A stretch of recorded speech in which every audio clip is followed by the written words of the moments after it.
Good morning and welcome to the BF Anderson Technical Report for May the 2nd. We are in earnings season.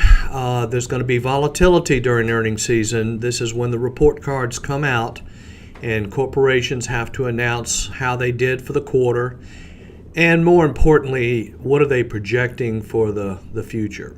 But anyway, we're looking at the NASDAQ continues in a powerful uptrend. We had a little bit of a pullback yesterday. You know, the Federal Reserve came out yesterday and said that they were not going to raise interest rates, and the market pretty much sold off. Average volume, nothing extraordinary. However, like I say, with earnings season, volume is going to be kind of low because of uncertainty. Now, on the weekly NASDAQ, we continue to stay in a very powerful uptrend. Volume, again, kind of below average.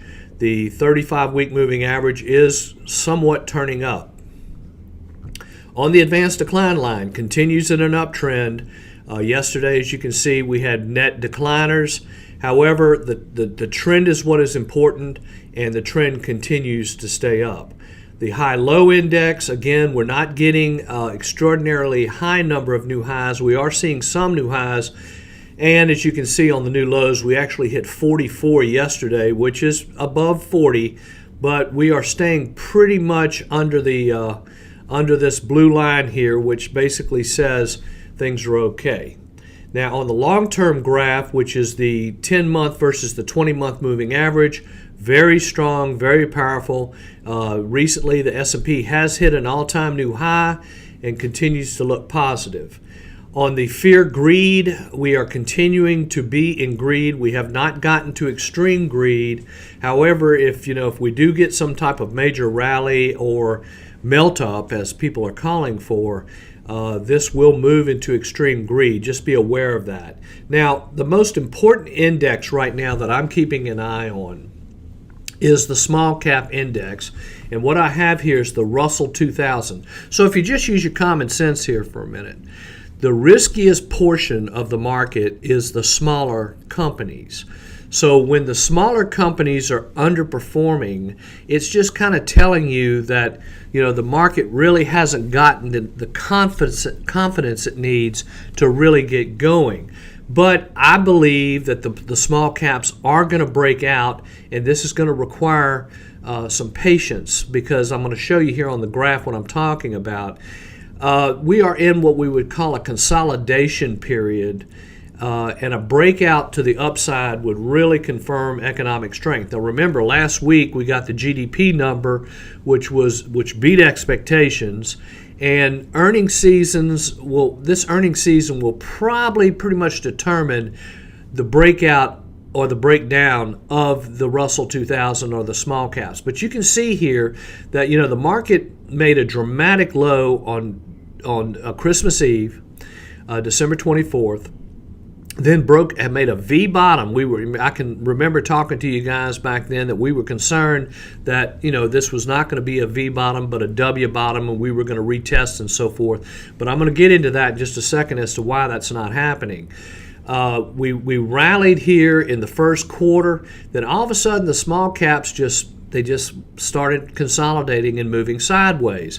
However, what's encouraging here is we pulled back, made a low, and now we're making a higher low, and we're making a higher low, and we actually made a higher high about 3 days ago when the Russell broke 1600.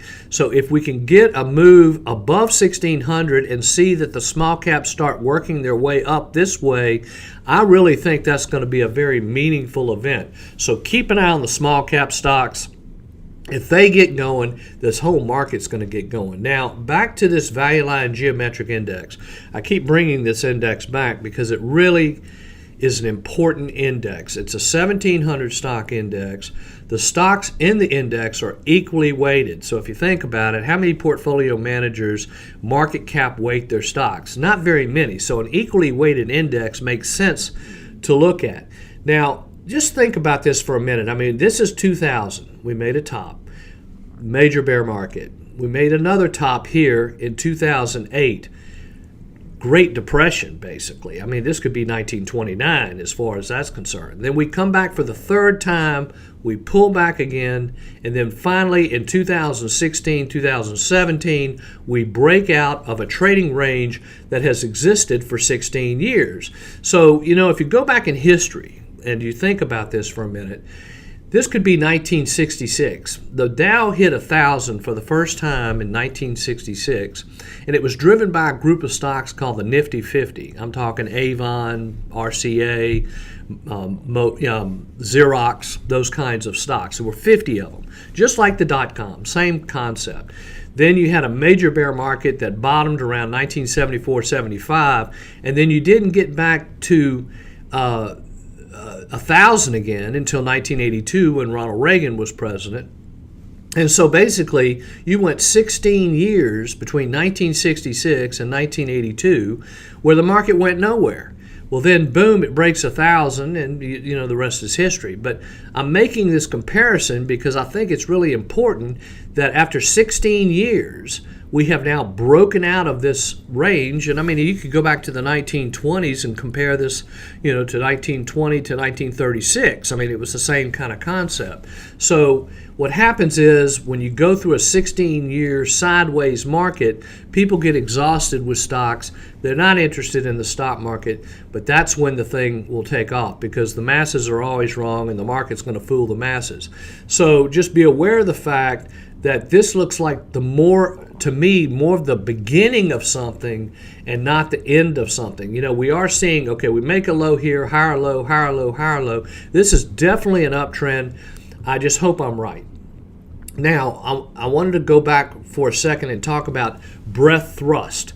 In other words, we have something called a blast-off indicator, which is where you get 10 days in a row where the advanced declines, meaning the net advancers exceed the net decliners, or the decliners, advancers beat decliners, by 2 to 1 over a 10-day period. Well, we have gotten several of these in the past. We got one back in 03, 09, 2011, 2016, and 2019. We just got one here in January of this year. So if you go back and look at the graph, now this is the S&P 500, you can see a blast-off indicator, bull market follows. We got a blast-off indicator in 09, bull market follows. We got a blast-off indicator in 2012, bull market follows. 16, blast-off indicator, bull market has followed. Now we've just gotten another blast-off indicator in the first quarter of this year. So the thing that's interesting here is these blast-off indicators don't come at market tops. They come at market bottoms. So basically, we've gotten this blast-off indicator. This does indicate higher prices down the road. So hopefully I'm right. Now on the top 10, ServiceNow, software, you're going to see where software has really come back with a vengeance. The group is acting real well. This is ServiceNow. They announced earnings. You got the big volume here. You got the gap up. The stock is continuing to hold the gap. Looks very constructive. This is Qualcomm, which is semiconductor chips primarily, or telecom equipment. They did a deal with Apple where they were able to eliminate their patent dispute. You got the gap up on heavy volume. Stock is in an uptrend. Just this morning, several analysts have raised their rating on Qualcomm to a strong buy. The stock really does look pretty good. Now, this is Shopify, which is a name we've been in before and know about. They announced earnings. Look at that volume. Over 6 million shares of a stock that normally trades 1.5 million shares a day. And boom, gap up signal. Stock looks very good. We're looking at it.